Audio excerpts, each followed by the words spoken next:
அஸ்ஸலாமு அலைக்கும் வரஹ்மத்துல்லாஹி வரகாத்துஹு. பிஸ்மில்லாஹிர் ரஹ்மானிர் ரஹீம்.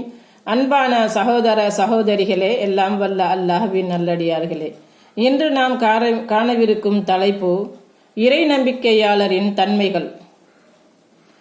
ஓர் இறை நம்பிக்கையாளரின் தராசில் நற்குணங்களை விட அதிக எடையுடையது வேறு எதுவும் இருக்காது என்று நபி ஸல்லல்லாஹு அலைஹி வஸல்லம் அவர்கள் கூறினார்கள். அறிவிப்பவர் அபு தர்தா ரலியல்லாஹு அன்ஹு, அபு தாவூத் 4799. இறை நம்பிக்கையில் முழுமை பெற்றவர் அழகிய குணமுடையவரே. உங்களில் சிறந்தவர் தனது மனைவியிடம் சிறந்தவராக இருப்பவரே என்று நபி ஸல்லல்லாஹு அலைஹி வஸல்லம் அவர்கள் கூறினார்கள். அறிவிப்பவர் அபூ ஹுரைரா ரலியல்லாஹு அன்ஹு, திர்மிதி 1162. அல்லாஹ்வின் தூதர் ஸல்லல்லாஹு அலைஹி வஸல்லம் அவர்கள் கூறினார்கள், ஓர் இறை நம்பிக்கையாளர் மற்றொரு இறை நம்பிக்கையாளரின் சகோதரர் ஆவார்.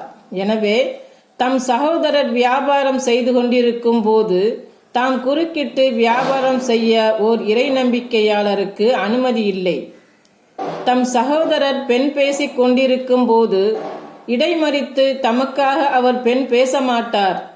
சகோதரர் அதை கைவிடும் வரை பொறுத்திருப்பார். அறிவிப்பவர் உக்பா பின் ஆமிர் ரலியல்லாஹு அன்ஹு, முஸ்லிம் 2765.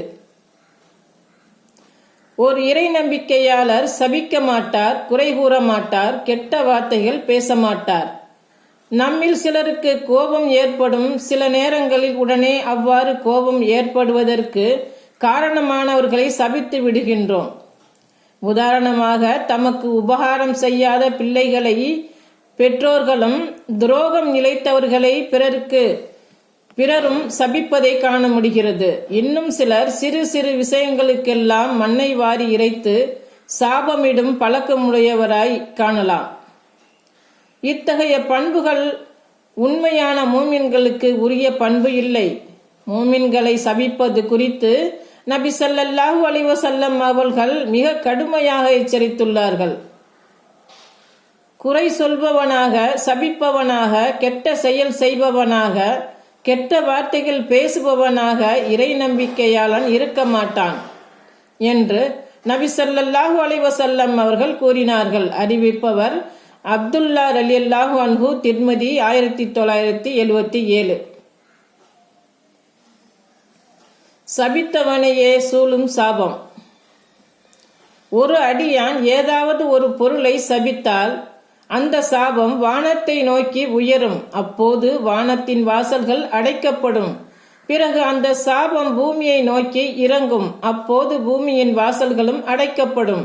பிறகு அது வலது இடது புறங்களின் பக்கம் திரும்பும். அங்கும் வழி கிடைக்காததால் யார் மீது சபிக்கப்பட்டதோ அவரின் பக்கம் திரும்பி செல்லும்.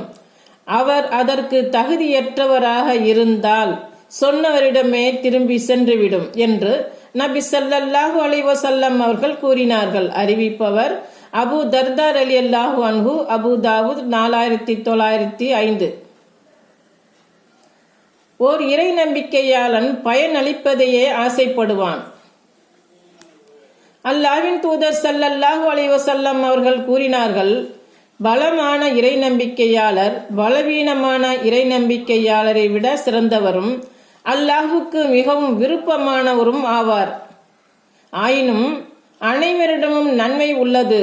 உனக்கு மறுமையில் நன்மைகளை பயனளிப்பதையே நீ ஆசைப்படு. இறைவனிடம் உதவி தேடு. நீ தளர்ந்து விடாதே. உனக்கு ஏதேனும் துன்பம் ஏற்படும் போது நான் இப்படி செய்திருந்தால் அப்படி செய்திருந்தால் ஆயிருக்குமோ என்று அங்கலாய்த்து கூறாதே. மாறாக அல்லாஹ்வின் விதிப்படி நடந்து விட்டது, அவன் நாடியதை செய்துவிட்டான் என்று சொல். ஏனென்றால் இப்படி செய்திருந்தால் நன்றாயிருக்குமே என்பதை சுட்டிக்காட்டும் சொல்லானது சைத்தானின் சொல்லுக்கே வழிவகுக்கும், சைத்தானின் செயலுக்கே வழிவகுக்கும். அறிவிப்பவர் உக்பா பின் ஆமிர் ரலியல்லாஹு அன்ஹு, முஸ்லிம் 5178. அஸ்ஸலாமு அலைக்கும் வரஹ்மத்துல்லாஹி வரகாத்துஹு.